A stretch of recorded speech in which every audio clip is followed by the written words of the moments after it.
মিথুন ৰাশিৰ জাতক জাতিকাসকল ৮ জুনৰ পৰা ১৪ জুনলৈ এই ৭ দিন আপোনাৰ জীৱনত এক বিশেষ টাৰ্ণিং পইণ্ট আনিব পাৰে। আপুনি কি বহুদিন ধৰি অপেক্ষা কৰি থকা এটা সুখবৰ পাবলৈ ওলাইছে নে আপোনাৰ ভাগ্যৰ দুৱাৰ হঠাতে খুলিবলৈ গৈ আছে? এই সপ্তাহত গ্ৰহ নক্ষত্ৰৰ অৱস্থান এনে হৈছে যে টকা পইচা, কৰ্মজীৱন আৰু সম্পৰ্কৰ ক্ষেত্ৰত ডাঙৰ পৰিৱৰ্তনৰ সংকেত দেখা গৈছে। বিশেষকৈ সপ্তাহৰ মাজভাগত এটা গুপ্ত সংকেত বা আকস্মিক ঘটনা আপোনাক বুজাই দিব যে ভাগ্য আপোনাৰ পক্ষত ঘূৰি আহিছে। বহুদিন ধৰি ৰৈ থকা কাম আগবাঢ়িব পাৰে আৰু যি সুযোগৰ বাবে আপুনি অপেক্ষা কৰিছিল সেই সুযোগ হঠাতে আপোনাৰ সন্মুখত আহি উপস্থিত হ'ব পাৰে। কিন্তু সাৱধান, এই সপ্তাহত এটা ভুল সিদ্ধান্তই লাভক লোকচানলৈ পৰিণত কৰিব পাৰে।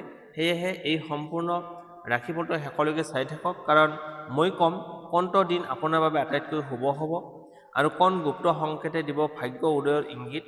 টকা পইচা, প্ৰেম জীৱন, চাকৰি ক্ষেত্ৰত কি ডাঙৰ পৰিৱৰ্তন অপেক্ষা কৰি আছে? ভিডিঅ'টো শেষলৈকে চাওক, কাৰণ এই সপ্তাহৰ এটা বিশেষ বাৰ্তা হয়তো কেৱল আপোনাৰ বাবেই আহিছে। প্ৰথমতে লৈ আহিছোঁ প্ৰেম আৰু দাম্পত্য জীৱন। মিথুন ৰাশিৰ জাতক জাতিকাসকলৰ বাবে এই সপ্তাহটো প্ৰেম আৰু দাম্পত্য জীৱনৰ ক্ষেত্ৰত যথেষ্ট গুৰুত্বপূৰ্ণ হ'ব পাৰে। যিসকল অবিবাহিত তেওঁলোকৰ জীৱনত নতুন কোনো ব্যক্তিৰ আগমন হোৱাৰ সম্ভাৱনা দেখা গৈছে। প্ৰথমতে সাধাৰণ বন্ধুত্বৰ দৰে আৰম্ভ হোৱা সম্পৰ্ক ক্ৰমে গভীৰ অনুভূতিলৈ ৰূপান্তৰিত হ'ব পাৰে। কোনো বিশেষ ব্যক্তিৰ সৈতে হোৱা কথা বতৰাই আপোনাৰ মনত নতুন আশা আৰু আনন্দৰ সৃষ্টি কৰিব। যিসকল ইতিমধ্যে প্ৰেমৰ সম্পৰ্কত আছে তেওঁলোকৰ বাবে এই সপ্তাহত ভুল বুজাবুজি দূৰ কৰাৰ সুযোগ আহিব। বহুদিন ধৰি মনত জমা হৈ থকা অভিমান বা অসন্তুষ্টিৰ কথা খোলাখুলিকৈ আলোচনা কৰিলে সম্পৰ্ক অধিক শক্তিশালী হ'ব। সংগীৰ সৈতে অধিক সময় কটোৱাৰ সুযোগ পাব আৰু দুয়োজনৰ মাজত আস্থা বৃদ্ধি পাব। দাম্পত্য জীৱনত এই সপ্তাহত সুখ আৰু সমন্বয় পৰিমাণ বৃদ্ধি পাব পাৰে। স্বামী স্ত্ৰীৰ মাজত থকা সৰু সুৰা মতানৈক্য লাহে লাহে সমাধানৰ পথলৈ আগবাঢ়িব। পৰিয়ালৰ কোনো শুভ অনুষ্ঠান বা একেলগে কৰা কোনো পৰিকল্পনাই সম্পৰ্কত নতুন উচ্চতা আনিব। সংগীৰ পৰা এক সুখৰে খবৰ বা সমৰ্থন লাভ কৰাৰ যোগ দেখা গৈছে। সপ্তাহৰ মাজভাগত কিছু আৱেগিক পৰিস্থিতিৰ সন্মুখীন হ'ব পাৰে। এনে সময়ত খং বা জেদ দেখুৱাবলৈ গ'লে সম্পৰ্কত অশান্তি বৃদ্ধি পাব পাৰে। শান্ত মন আৰু মধুৰ ভাষাই বহু সমস্যাৰ সমাধান কৰিব। বিশেষকৈ 11 আৰু 12 জুনৰ আশে-পাশে সংগীৰ অনুভূতি অধিক গুৰুত্ব দিয়ক। দূৰত থকা প্ৰেমিক প্ৰেমিকা বা স্বামী স্ত্ৰীৰ বাবে এই সপ্তাহত ফোন, মেছেজ বা অনলাইন যোগাযোগৰ জৰিয়তে সম্পৰ্ক অধিক মজবুত হোৱাৰ সম্ভাৱনা আছে। বহুদিন ধৰি অপেক্ষা কৰি থকা কোনো সাক্ষাৎ বা মিলনৰ সম্ভাৱনা দেখা গৈছে। এই সপ্তাহত আপোনাৰ বাবে প্ৰেমৰ মূলমন্ত্ৰ হ'ল বিশ্বাস, ধৈৰ্য আৰু খোলাখুলিকৈ যোগাযোগ কৰা। হৃদয়ৰ কথা হৃদয়লৈ পঠিয়াব পাৰিলে বহুদিনৰ আশা পূৰণ হ'ব পাৰে। এতিয়া লৈ আহিছোঁ ধন সম্পত্তি। মিথুন ৰাশিৰ জাতক জাতিকাসকলৰ বাবে ৮ জুনৰ পৰা ১৪ জুনলৈ এই সময়ছোৱা আৰ্থিক দিশত যথেষ্ট গুৰুত্বপূৰ্ণ হ'ব পাৰে। এই সপ্তাহত গ্ৰহ নক্ষত্ৰৰ অৱস্থাই দেখুৱাইছে যে বহুদিন ধৰি ৰৈ থকা কোনো ধন সম্পৰ্কীয় কাম আগবাঢ়িব পাৰে। যিসকল লোকে নিজৰ পৰিশ্ৰমৰ ফলৰ বাবে অপেক্ষা কৰি আছিল তেওঁলোকে ইতিবাচক খবৰ লাভ কৰাৰ সম্ভাৱনা আছে। চাকৰিয়াল লোকসকলৰ বাবে কোনো অতিৰিক্ত দায়িত্ব বা নতুন প্ৰকল্পৰ জৰিয়তে আৰ্থিক লাভৰ পথ মুকলি হ'ব পাৰে। কৰ্মক্ষেত্ৰত আপোনাৰ দক্ষতা আৰু অভিজ্ঞতাৰ মূল্যায়ন হোৱাৰ যোগ দেখা গৈছে। কিছুমানৰ ক্ষেত্ৰত ইনচেণ্টিভ, বোনাছ বা অতিৰিক্ত উপাৰ্জনৰ সুযোগ আহিব পাৰে। ব্যৱসায়ীসকলৰ বাবে সপ্তাহটো তুলনামূলকভাৱে শুভ। নতুন গ্ৰাহক, নতুন চুক্তি বা নতুন ব্যৱসায়িক যোগাযোগৰ পৰা লাভ হোৱাৰ সম্ভাৱনা আছে। বিশেষকৈ অনলাইন ব্যৱসায়, বাণিজ্য, বিপণন, মিডিয়া, শিক্ষা আৰু যোগাযোগৰ সৈতে জড়িত লোকসকলে অধিক লাভৰ সুযোগ পাব পাৰে। যদি আপুনি বহুদিন ধৰি কোনো সম্পত্তি ক্ৰয় বিক্ৰয় বা ইনভেষ্টৰ কথা ভাবি আছিল তেন্তে এই সপ্তাহত সেই বিষয়ত গুৰুত্বপূৰ্ণ অগ্ৰগতি দেখা যাব পাৰে। অৱশ্যে যিকোনো কাগজ পত্ৰত চহী কৰাৰ আগতে সকলো তথ্য ভালদৰে পৰীক্ষা কৰি লোৱাটো প্ৰয়োজন। খৰধৰ কৰি লোৱা সিদ্ধান্তৰ পৰা আঁতৰি থাকক।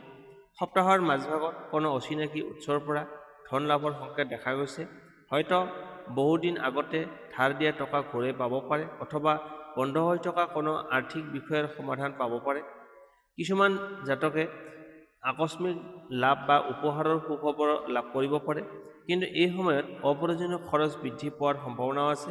বিশেষকৈ বিলাসী সামগ্ৰী, অনলাইন শ্বপিং বা আৱেগিক সিদ্ধান্তৰ বাবে অধিক ধন খৰচ হ'ব পাৰে। সেয়েহে বাজেট অনুসৰি চলাটো বুদ্ধিমানৰ কাম হ'ব। পৈতৃক সম্পত্তি বা পৰিয়ালৰ ধন সম্পত্তি সম্পৰ্কীয় কোনো আলোচনাৰ সম্ভাৱনা আছে। যিসকলৰ এই বিষয়ত কোনো সমস্যাৰ সন্মুখীন হৈছিল তেওঁলোকৰ বাবে ইতিবাচক সমাধানৰ পথ দেখা যাব পাৰে। এই সপ্তাহত গুপ্ত আৰ্থিক সংকেত, যদি হঠাতে কোনো পুৰণি বন্ধু, আত্মীয় বা বহুদিন ধৰি যোগাযোগ নথকা ব্যক্তিৰ পৰা খবৰ পায়, তেন্তে সেইটো আগন্তুক আৰ্থিক সুযোগ বা লাভৰ ইংগিত হ'ব পাৰে। মুঠতে ক'বলৈ গ'লে এই সপ্তাহত মিথুন ৰাশিৰ বাবে ধন সম্পত্তিৰ ক্ষেত্ৰত উন্নতি, নতুন সুযোগ আৰু আৰ্থিক স্থিৰতাৰ শক্তিশালী যোগ দেখা গৈছে। বিচক্ষণ সিদ্ধান্ত আৰু ধৈৰ্য বজাই ৰাখিলে লাভৰ পৰিমাণ বৃদ্ধি পাব পাৰে। এতিয়া লৈ আহিছোঁ কৰ্মজীৱন, চাকৰি, ব্যৱসায় আৰু শিক্ষা। মিথুন ৰাশিৰ চাকৰিয়াল লোকসকলৰ বাবে এই সপ্তাহটো যথেষ্ট ব্যস্ত যদিও ফলপ্ৰসূ হ'ব। কৰ্মক্ষেত্ৰত আপোনাৰ বুদ্ধিমত্তা, যোগাযোগ দক্ষতা আৰু সিদ্ধান্ত লোৱাৰ ক্ষমতাই ঊৰ্ধ্বতন বিষয়াসকলৰ দৃষ্টি আকৰ্ষণ কৰিব। বহুদিন ধৰি কৰি অহা পৰিশ্ৰমৰ স্বীকৃতি লাভ কৰাৰ সম্ভাৱনা আছে। যিসকলে নতুন চাকৰি বিচাৰি আছে তেওঁলোকৰ বাবে 10 জুনৰ পৰা 13 জুনৰ ভিতৰত কোনো শুভ খবৰ অহাৰ যোগ দেখা গৈছে। সাক্ষাৎকাৰ, আবেদন বা চাকৰিৰ পৰীক্ষাত অংশগ্ৰহণ কৰাসকলে ইতিবাচক ফল লাভ কৰিব পাৰে। কৰ্মস্থলীত নতুন দায়িত্ব বা নতুন প্ৰকল্প লাভ হ'ব পাৰে, যি ভৱিষ্যতে প্ৰমোচনৰ পথ মুকলি কৰিব। কিন্তু সপ্তাহৰ মাজভাগত সহকৰ্মীৰ সৈতে সৰু সুৰা মতানৈক্য হ'ব পাৰে। সেয়েহে নিজৰ ভাষা আৰু আচৰণত সংযম ৰাখক। কোনো গুজব বা অপ্ৰয়োজনীয় তৰ্ক বিতৰ্কত জড়িত নহ'ব। ব্যৱসায়ীসকলৰ বাবে এই সপ্তাহটো লাভজনক হোৱাৰ সম্ভাৱনা আছে। নতুন গ্ৰাহক, নতুন যোগাযোগ আৰু নতুন সুযোগ আহিব পাৰে।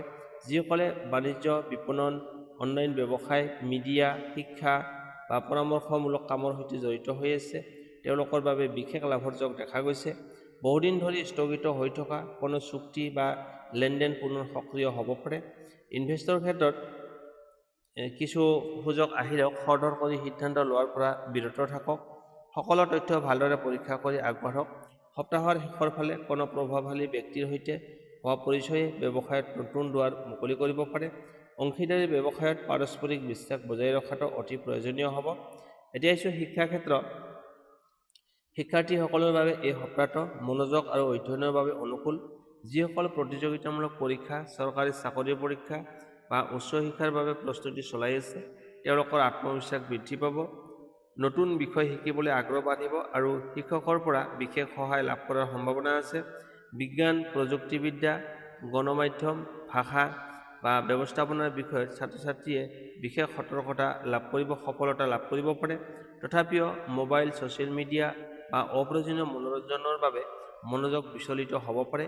সেয়েহে সময়ৰ সঠিক ব্যৱস্থাপনা কৰাটো অত্যন্ত জৰুৰী। মুঠতে ক'বলৈ গ'লে এই সময়ছোৱাত 8 পৰা 14 জুন 2026 সপ্তাহটো মিথুন ৰাশিৰ বাবে চাকৰিত উন্নতি, ব্যৱসায়ত নতুন সুযোগ আৰু শিক্ষাত সফলতাৰ শক্তিশালী সম্ভাৱনা কঢ়িয়াই আনিছে। নিজৰ বুদ্ধি, ধৈৰ্য আৰু পৰিশ্ৰমৰ ওপৰত বিশ্বাস ৰাখক। এই সপ্তাহত আপোনাৰ আগবাঢ়ি যোৱাৰ বহু দুৱাৰ মুকলি হ'ব পাৰে। এতিয়া লৈ আহিছোঁ কোন দিনটো আপোনাৰ বাবে আটাইতকৈ শুভ হ'ব এই সপ্তাহৰ ভিতৰত। এই সপ্তাহত 11 জুন আৰু 13 জুন আপোনাৰ বাবে আটাইতকৈ শুভ দিন হিচাপে দেখা গৈছে। এই দিন দুটাত বহুদিন ধৰি ৰৈ থকা কামত উন্নতি হ'ব, আগবাঢ়িব, ভাল খবৰ পাব, নতুন সুযোগ বা গুৰুত্বপূৰ্ণ ব্যক্তিৰ সহায় লাভ কৰাৰ সম্ভাৱনা আছে। বিশেষকৈ 11 জুনত কৰা আলোচনা, আবেদন, সাক্ষাৎকাৰ, ব্যৱসায়িক চুক্তি বা ধন সম্পৰ্কীয় সিদ্ধান্ত আপোনাৰ পক্ষত যাব পাৰে। 13 জুনত পৰিয়াল আৰু সম্পৰ্কৰ ক্ষেত্ৰত সুখদায়ক পৰিৱেশ সৃষ্টি হোৱাৰ যোগ আছে। কোন গুপ্ত সংকেতে দিব ভাগ্য উদয়ৰ ইংগিত। এই সপ্তাহত কিছুমান বিশেষ সংকেতক জ্যোতিষভাৱে শুভ বুলি গণ্য কৰা হয়। বহুদিন ধৰি যোগাযোগ নথকা কোনো ব্যক্তিৰ যদি হঠাৎ ফোন বা মেছেজ আহে। 2 নম্বৰ, ঘৰৰ পৰা ওলাই যাওঁতে সৰু ল'ৰা-ছোৱালী দেখা, গাই গৰু দেখা পোৱা বা পূজাৰ সামগ্ৰী দেখা পোৱা, এইটো শুভ। 3 নম্বৰ, হঠাতে কোনো পুৰণি কাম বা পৰিকল্পনা পুনৰ আৰম্ভ হোৱাৰ সুযোগ পোৱা। 4 নম্বৰ, একেবাৰে দুবাৰ বা তিনিবাৰ একে সংখ্যা দেখা পাই থকা, যেনে 111, 222, 555 চকুত পৰা। 5 নম্বৰ, সপোনত যদি মন্দিৰ, চাকি, ফুল বা পৰিষ্কাৰ পানী দেখা পায়। এইবোৰ আগন্তুক শুভ পৰিৱৰ্তন আৰু সুযোগৰ সংকেত হিচাপে ধৰা হয়। টকা-পইচা, প্ৰেম আৰু চাকৰিৰ ক্ষেত্ৰত কি ডাঙৰ পৰিৱৰ্তনৰ অপেক্ষা কৰি আছে। বহুদিন ধৰি ৰৈ থকা ধন ঘূৰাই পোৱাৰ সম্ভাৱনা আছে। অতিৰিক্ত উপাৰ্জনৰ নতুন পথ মুকলি হ'ব পাৰে। ব্যৱসায়ত নতুন গ্ৰাহক বা নতুন যোগাযোগ লাভ বৃদ্ধি কৰিব পাৰে। কোনো শুভ খবৰ আপোনাৰ আৰ্থিক আত্মবিশ্বাস বৃদ্ধি কৰিব। প্ৰেমৰ ক্ষেত্ৰত প্ৰেম জীৱনত ভুল বুজাবুজি দূৰ হোৱাৰ যোগ আছে। যিসকল অবিবাহিত তেওঁলোকৰ জীৱনত নতুন কোনো বিশেষ ব্যক্তিৰ আগমন ঘটিব পাৰে। সম্পৰ্কত বিশ্বাস আৰু আন্তৰিকতা বৃদ্ধি পাব। চাকৰিৰ ক্ষেত্ৰত কৰ্মক্ষেত্ৰত আপোনাৰ প্ৰতিভা আৰু পৰিশ্ৰমৰ মূল্যায়ন হ'ব পাৰে। নতুন দায়িত্ব, নতুন সুযোগ বা প্ৰমোচনৰ আলোচনা আৰম্ভ হোৱাৰ সম্ভাৱনা আছে। চাকৰি বিচাৰি থকা লোকসকলে ইতিবাচক খবৰ লাভ কৰিব পাৰে। বিশেষ মেছেজ মিথুন ৰাশিৰ বাবে এই সপ্তাহৰ মূল শব্দ হৈছে সুযোগ। যি সুযোগ আপোনাৰ সন্মুখলৈ আহিব তাক অৱহেলা নকৰিব। কেতিয়াবা ভাগ্যই ডাঙৰ শব্দ কৰি নাহে, এটা সৰু দুৱাৰ খুলি দিয়ে। সেই দুৱাৰখন চিনাক্ত কৰিব পাৰিলেই সফলতাৰ পথ আৰম্ভ হয়। এতিয়া লৈ আহিছোঁ এই সপ্তাহৰ ভিতৰত শুভ ৰং, শুভ সংখ্যা আৰু প্ৰতিকাৰনো কি। শুভ ৰং সেউজীয়া, হালধীয়া আৰু আকাশী নীলা। এই ৰঙৰ কাপোৰ বা কোনো বস্তু ব্যৱহাৰ কৰিলে আত্মবিশ্বাস আৰু ইতিবাচক শক্তি বৃদ্ধি পাব পাৰে। শুভ সংখ্যা 5, 6, 14, 23। গুৰুত্বপূৰ্ণ কাম, আবেদন বা সিদ্ধান্ত লোৱাৰ সময়ত এই সংখ্যাবোৰ শুভ প্ৰভাৱ কঢ়িয়াই আনিব পাৰে। বিশেষ প্ৰতিকাৰ, প্ৰতিদিনে ৰাতিপুৱা গা ধুই শ্ৰী গণেশৰ নাম স্মৰণ কৰক আৰু ওম গং গণপতে নমঃ এই মন্ত্ৰটো 21 বাৰ জপ কৰক। 2 নম্বৰ, বুধবাৰে সেউজীয়া মুগ দালি গাজি সেউজীয়া শাক পাচলি দান কৰিলে বুধ গ্ৰহৰ শুভ প্ৰভাৱ বৃদ্ধি পায় বুলি বিশ্বাস কৰা হয়। 3 নম্বৰ, গৰু, চৰাই বা অন্য জীৱ জন্তুক খাদ্য দিয়ক। ইয়াৰ ফলত পুণ্য লাভ হয় আৰু বাধা বিঘিনি কমি যায়। 4 নম্বৰ, ঘৰৰ উত্তৰ পূব দিশ পৰিষ্কাৰ আৰু সুশৃংখল ৰাখক। ইতিবাচক শক্তিৰ প্ৰভাৱ বৃদ্ধি পায়। 5 নম্বৰ, কোনো গুৰুত্বপূৰ্ণ কামলৈ ওলাই যোৱাৰ আগতে অলপমান মিঠাই বা গুড় খাই ওলাই যাব। ইয়াক শুভ আৰম্ভণিৰ প্ৰতীক হিচাপে ধৰা হয়। 6 নম্বৰ, পিতৃ মাতৃ আৰু জ্যেষ্ঠ ব্যক্তিসকলৰ আশীৰ্বাদ লোৱাৰ অভ্যাস কৰক। এই সপ্তাহত তেওঁলোকৰ আশীৰ্বাদে আপোনাৰ বাবে বিশেষ শুভ হ'ব পাৰে। সপ্তাহটোৰ ভাগ্য বৃদ্ধিৰ মূলমন্ত্ৰ ওম বুধায় নমঃ এই মন্ত্ৰটো প্ৰতিদিনে 11 বাৰ বা 21 বাৰ জপ কৰিলে মনোযোগ, বুদ্ধিমত্তা আৰু সিদ্ধান্ত গ্ৰহণৰ ক্ষমতা বৃদ্ধি পায় বুলি জ্যোতিষশাস্ত্ৰত উল্লেখ আছে। মিথুন ৰাশি, এই সপ্তাহত আপোনাৰ বাবে সুযোগৰ দুৱাৰ খোল খাই আছে। ধৈৰ্য, ইতিবাচক চিন্তা আৰু সঠিক সিদ্ধান্তই আপোনাক সফলতাৰ দিশে আগবঢ়াই লৈ যাব। তেনেহ'লে মিথুন ৰাশিৰ জাতক জাতিকাসকল 8 জুনৰ পৰা 14 জুন 2026লৈ এই সপ্তাহটো আপোনাৰ বাবে বহু নতুন সুযোগ, শুভ পৰিৱৰ্তন আৰু গুৰুত্বপূৰ্ণ সিদ্ধান্তৰ সপ্তাহ হ'ব পাৰে। টকা পইচা, প্ৰেম আৰু কৰ্মজীৱনত যিবোৰ ইতিবাচক সংকেত দেখা গৈছে সেইবোৰক সঠিকভাৱে ব্যৱহাৰ কৰিব পাৰিলে আগন্তুক দিনবোৰ আৰু অধিক উজ্জ্বল হ'ব পাৰে। মনত ৰাখিব, ভাগ্য সদায় সাহসী আৰু পৰিশ্ৰমী লোকৰ পক্ষত থাকে। যদি এই ৰাশিফল আপোনাৰ লগত মিল খায় তেন্তে কমেণ্টত জয় বুধদেৱ লিখি জনাওক। ভিডিঅ'টো ভাল লাগিলে লাইক, শ্বেয়াৰ আৰু চেনেলটো ছাবস্ক্ৰাইব কৰি আমাৰ পৰিয়ালৰ সদস্য হৈ থাকক।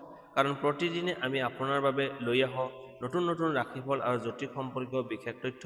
মই আপোনালোকৰ বাবে প্ৰাৰ্থনা কৰিছোঁ আপোনালোকৰ জীৱনত সুখ, শান্তি, সমৃদ্ধি আৰু সফলতা সদায় বিৰাজ কৰক। ধন্যবাদ। পুনৰ লগ পাম পৰৱৰ্তী ভিডিঅ'ত। জয় মা লক্ষ্মী, জয় গণেশ, জয় বুদ্ধদেৱ।